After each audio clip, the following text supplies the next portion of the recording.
S ಮಧು ಅವರೇ. ಮಧು ಅವರೇ, ಈಗ ಹಣಬಲವೋ ಜನಬಲವೋ ಅನ್ನೋಂಥದ್ದಾಗಿದೆ. ಅದ್ರ ಜೊತೆಗೆ ಇದು ಜಾತಿ ರಾಜಕೀಯದ ಕಡೆ ಕೂಡ ತಿರುವು ಪಡೆದುಕೊಳ್ತಿರೋವಂಥದ್ದು. ನಾನು ಇಲ್ಲಿವರೆಗೂ ಬಿಗ್ ಬಾಸ್ನ ನೋಡೇ ಇರಲಿಲ್ಲ. ಬಿಗ್ ಬಾಸ್ ಇತಿಹಾಸದಲ್ಲಿ ಇದು ರಾಜಕೀಯದ ಕಡೆ ಜಾತಿ ಕಡೆ ತಿರುಗಿಕೊಳ್ತಿರೋದು. ಗಿಲ್ಲಿ ಅವರು ಜಾತಿಯವರು ನಮ್ಮ ಹುಡುಗ ಗೆಲ್ಲಬೇಕು, ಕುರುಬ ಅವರು ಹುಡುಗ ಗೆಲ್ಲಬೇಕು ಅಂತಿದ್ರೆ, ಅಶ್ವಿನಿ ಕಡೆಯವರು ನಮ್ಮ ಗೌಡ್ತಿ ಗೆಲ್ಲಬೇಕು ಅಂತ ಹೇಳ್ತಿದ್ದಾರೆ. ಸೊ ಎಲ್ಲೋ ಇದು ಹೋಗ್ತಾ ಹೋಗ್ತಾ ಜಾತಿ ರಾಜಕಾರಣ ಆಗ್ತಿದೆ ಅಂತಲೂ ಕೂಡ ಅಂತ ಅನ್ಸುತ್ತೆ. ಇನ್ನೊಂದು ಕಡೆ ರಾಜಕೀಯ ಕಡೆನೂ ತಿರುಗಿಕೊಳ್ತಿದೆ ಅಂತ ಅನ್ಸುತ್ತೆ. ಏನು ಹೇಳ್ತೀರಿ ಆ್ಯಕ್ಚುಲಿ ಯಾರು ಗೆಲ್ಲಬೇಕು ಅನ್ನೋದು? ಮೇಡಮ್, ನಾನು ಡೇ ಒಂದಿಂದನೂ ಹೇಳ್ತಾ ಇದ್ದೀನಿ, ಹನ್ನೊಂದು ಸೀಸನ್ನೇ ಒಂದು ಲೆಕ್ಕ, ಈ ಸೀಸನ್ನೇ ಒಂದು ಲೆಕ್ಕ ಅಂತಲೇ ನಾನು ಹೇಳಿದ್ದೀನಿ. ಜಾತಿ ತಿರುವು ಅದು ಇವಾಗ ಕಂಡುಕೊಂಡಿರೋದು. ಯಾವಾಗ ಅಂದರೆ ಫೈನಲಾಗಿ ಬಂದು ಗಿಲ್ಲಿ ಗೆಲ್ತಾನೆ ಅಂತ ಡಿಸೈಡ್ ಆದಾಗ ಜಾತಿ ಬಣ್ಣ ಕಟ್ಟಿದ್ದಾರೆ. ಕಾರಣ ಅವನು ಗೆಲ್ತಾನೆ ಅನ್ನೋದು ಎಲ್ರಿಗೂ ಭಯ ಸ್ಟಾರ್ಟ್ ಆಗಿದೆ. ಸೊ ಅದರಿಂದ ಓಟು ಡಿವೈಡ್ ಮಾಡಬೇಕು ಅನ್ನೋ ಕಾರಣಕ್ಕೆ ಜಾತಿ, ನಾನು ಇವಾಗ ಅವ್ನ ಜಾತಿನೂ ಅಲ್ಲ, ನನಗೆ ಅವ್ನ ಪರಿಚಯನೂ ಇಲ್ಲ. ಡೇ ಒಂದಿಂದ ನಾನು ಸಪೋರ್ಟ್ ಮಾಡ್ತಾಯಿದ್ದೀನಿ. ಈಗ ಇಬ್ಬರು ಕಿತ್ತಾಡ್ತಿದ್ದಾರಲ್ಲ, ಅವೆರಡು ಜಾತಿಗೂ ಸೇರೋನೇ ಅಲ್ಲ ನಾನು. ಹಂಗಾದ್ರೆ ನಾನು ಯಾರಿಗೆ ಸಪೋರ್ಟ್ ಮಾಡಬೇಕು? ರಾಜ್ಕುಮಾರ್ ಅವ್ರು ಯಾವ ಜಾತಿ ಆಗಿದ್ರು? ಜನ ಎಲ್ಲ ಅವ್ರನ್ನ ದೇವ್ರ ಥರ ಪೂಜಿಸಿದ್ರು. ಇಲ್ಲಿ ಜಾತಿ ಬರಲ್ಲ ಮೇಡಮ್, ಟ್ಯಾಲೆಂಟು ಬರೋದು. ಎಲ್ಲೋ ಒಂದು ಕಡೆ ಗೆಲ್ತಾರೆ ಅನ್ನೋ ಭಯಕ್ಕೆ ಅವರು ಜಾತಿ ಲೇಪನ ಮಾಡ್ತಾಯಿದ್ದಾರೆ. ಈಗ ಒಂದು ಊರಲ್ಲಿ ಅವರ ಮೆಂಬರ್ ಆಗಿರ್ಬೋದು, ಇನ್ನೊಬ್ಬರಾಗಿರೋ ಮತ್ತೊಬ್ಬರೋದು ನಮ್ಮ ಊರು ಸದಸ್ಯ ಅಂದಾಗ ಒಂದು ಹೇಳೋದು ಸಹಜ. ನಮ್ಮೂರಲ್ಲಿ ಇದ್ದಾನೆ ವ್ಯಕ್ತಿ, ನಾಳೆ ಗೆದ್ದು ಬಂದರೆ ನಮ್ಮೂರಿಗೆ ಒಂದು ಒಳ್ಳೆಯ ಹೆಸರು ಬರುತ್ತೆ, ಅವನಿಗೆ ಓಟ್ ಹಾಕಿ ಅಂತ ಅವ್ರು ಹೇಳೋದು ಸಹಜ. ಅಷ್ಟಕ್ಕೆ ಅವ್ರ ಊರಲ್ಲಿ ಅವ್ರ ಜಾತಿ ಅಂತ ಪ್ರಚಾರ ಮಾಡ್ತಾವ್ರೆ ಅನ್ನೋ ಬಣ್ಣ ಲೇಪನ ಮಾಡೋದು ತಪ್ಪು ಅದು.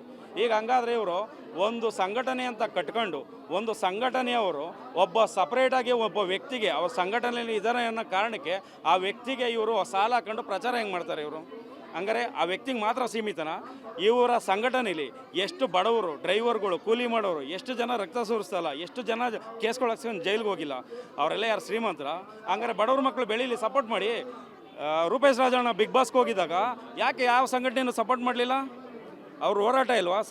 ರೂಪೇಶ್ ರಾಜಣ್ಣ ಅವ್ರದ್ದು ಏನು ನಮ್ಮ ಕರ್ನಾಟಕಕ್ಕೆ ಏನೋ ಕೊಡುಗೆ ಇಲ್ವಾ? ಅದೇ ಅಶ್ವಿನಿ ಗೌಡ ಅವ್ರನ್ನ ಬಂದಾಗ ಮಾತ್ರ ಯಾಕೆ ನೀವು ಸಾಲ ಹಾಕೊಂಡು ಬರ್ತೀರಾ?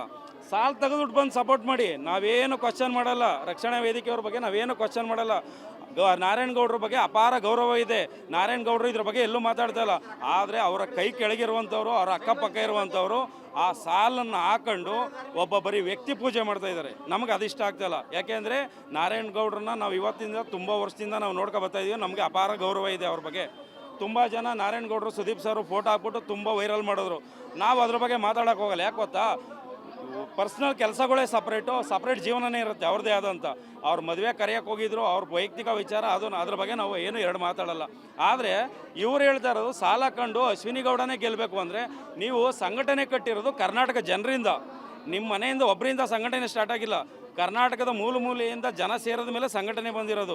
ಕರ್ನಾಟಕ ಜನ ಬಂದ ಮೇಲೇ ನಿಮ್ಮ ಸಂಘಟನೆಗೆ ಒಂದು ಬಲ ಬಂದಿರೋದು. ಹಂಗೆ ಬಂದಿರಬೇಕಾದ್ರೆ ನೀವು ಆ ಸಾಲ ಹಾಕೊಂಡು ಬರೀ ಒಬ್ಬ ವ್ಯಕ್ತಿಗೆ ಹೆಂಗೆ ಸಪೋರ್ಟ್ ಮಾಡ್ತೀರಾ? ಅಲ್ಲಿರೋ ಕಂಟೆಸ್ಟೆಂಟ್ ಯಾರೋ ಕನ್ನಡಿಗರಲ್ವಾ? ನೀವು ಮಾಡ್ಬೋದಲ್ಲ ಎಲ್ರಿಗೂ ಸಪೋರ್ಟ್ನ. ಏನಕ್ಕೆ ಬರೀ ಒಬ್ಬ ವ್ಯಕ್ತಿಗೆ ಯಾಕೆ ಸಪೋರ್ಟ್ ಮಾಡ್ತಾ ಇದ್ದೀರಾ ನೀವು? ನಾನು ಕೇಳೋದು ನಿಮಗೆ, ನೀವು ಜಾತಿನ ಇವತ್ತು ತಂದು ಓಟು ಡಿವೈಡ್ ಮಾಡಬೇಕು ಅಂದರೆ ಜನರು ಮೂರ್ಖರಲ್ಲ. ಜನರಿಗೆ ಗೊತ್ತಿದೆ, ಕಲೆಗೆ ಪ್ರತಿಭೆಗೆ ಅಷ್ಟೇ ನಾವು ಬೆಲೆ ಕೊಡ್ತಾ ಇರೋದು. ನಾನು ರ್ಯಾಲಿ ಮಾಡಿದ ಉದ್ದೇಶ ಇಷ್ಟೇ. BMW ಬೆನ್ಸಲ್ಲಿ ನೀವು ಪ್ರಚಾರ ಮಾಡ್ತಿದ್ದೀರಲ್ವಾ, ಊರೇನಾದರೂ ಹತ್ರ ಇದ್ದೀರಿ, ಎತ್ತಿನ ಗಾಡೀಲಿ ಮಾಡ್ತಿದ್ದೆ ನಾನು.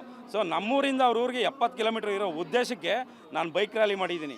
ನಾನು ಮಾಡಿದ ಉದ್ದೇಶ ನಿಮ್ಮ ಹಣಬಲದಿಂದ ಮಾಡಿದ್ರಿ. ಒಂದೊಂದು ಕಾರಿಗೆ ಸ್ಟಿಕ್ಕರ್ ಹೊಡಿಸ್ಬೇಕು ಅಂದರೆ ಇವತ್ತು ಎಷ್ಟು ಖರ್ಚಾಗುತ್ತೆ ಅಂತ ಪ್ರತಿಯೊಬ್ಬರಿಗೂ ಗೊತ್ತಿದೆ. ಅಂಥದ್ರಲ್ಲಿ ನಾನು ₹1 ಖರ್ಚು ಮಾಡ್ದೇನೆ, ₹1 ನನ್ನ ಜೋಬಿಂದ ₹1 ಖರ್ಚು ಮಾಡ್ದೇನೆ. ಪ್ರತಿಯೊಬ್ಬರು ಅವರವರ ಖರ್ಚಲ್ಲಿ ಮಳವಳ್ಳಿಯಿಂದ ಅವ್ರ ಮನೆಗೆ ಬಂದು ರ್ಯಾಲಿ ಮುಗಿಸ್ಕೊಂಡು ಮತ್ತೆ ಅವ್ರದ್ದೇ ಖರ್ಚಲ್ಲಿ ವಾಪಸ್ ಹೋಗಿದ್ದಾರೆ. ನಾವು ಯಾರು ₹1 ಕೊಟ್ಟು ಯಾರನ್ನೂ ಕರ್ಕೊಂಬಂದಿಲ್ಲ. ಇವರಾದರೂ ದುಡ್ಡು ಕೊಟ್ಟು ಪ್ರಚಾರ ಮಾಡಿಸ್ತಾ ಇದ್ದಾರೆ. ಎಲ್ಲಾದರೂ ಒಂದು ಒಳ್ಳೆ ಕಮೆಂಟ್ ಹಾಕಿದ್ರೆ ಗಿಲ್ಲಿ ಬಗ್ಗೆ 100 ಜನ ಸೃಷ್ಟಿಯಾಗಿದ್ದಾರೆ ಬ್ಯಾಡ್ ಕಮೆಂಟ್ ಹಾಕೋಕ್ಕೆ. ಅಂಥವ್ರನ್ನೆಲ್ಲ ಸಹಿಸ್ಕೊಂಡು ಇವತ್ತು ಗಿಲ್ಲಿಗೆ ಸಪೋರ್ಟ್ ಮಾಡ್ತಾ ನಿಂತಿದ್ದೀವಿ ನಾವು.